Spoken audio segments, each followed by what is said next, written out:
పోటీ పరీక్ష ఏదైనా సరే మనకి జిల్లాల యొక్క సమాచారం అనేది చాలా ఇంపార్టెంట్.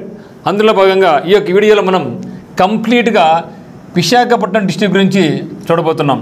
జిల్లా కేంద్రం వచ్చేసి అదే పేరుతో విశాఖపట్నం జిల్లా కేంద్రం కూడా విశాఖపట్నంతోనే పిలువబడుతుందన్నమాట. దీని యొక్క సరిహద్దు జిల్లాలు కేవలం 2 మాత్రం ఉన్నాయి. ఒకటి అనకాపల్లి, రెండవది విజయనగరం. ఈ 2 జిల్లాలతోనే దీని సరిహద్దులు ఉంది. సో ఇక్కడ మనకు చూడాల్సింది అంటే ఇది లీస్ట్ మండల్స్ ఉంది. దక్షిణ కోస్తా రైల్వే యొక్క హెడ్ క్వార్టర్స్ కూడా ఇక్కడే. ఇక్కడ మిలాన్ విన్యాసాలు జరుగుతాయి.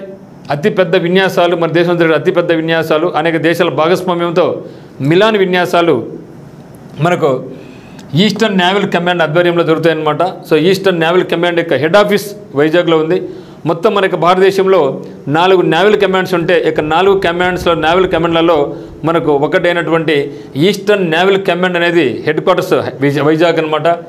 మరి అందులో పనిగా వెస్టర్న్ నేవల్ కమాండ్ యొక్క హెడ్ క్వార్టర్స్ ఎక్కడుందంటే మనకు ముంబైలో ఉంటుంది. మరి సదర్న్ నేవల్ కమాండ్ ఎక్కడ ఉంటుందంటే కొచ్చి, కేరళలో ఉంటుంది. మరి అండమాన్ అండ్ నికోబార్ ఐలాండ్స్ యొక్క నేవల్ కమాండింగ్ ఎక్కడుందంటే దానికి క్యాపిటల్ అయినటువంటి పోర్ట్ బ్లెయిర్లో ఉంటుంది.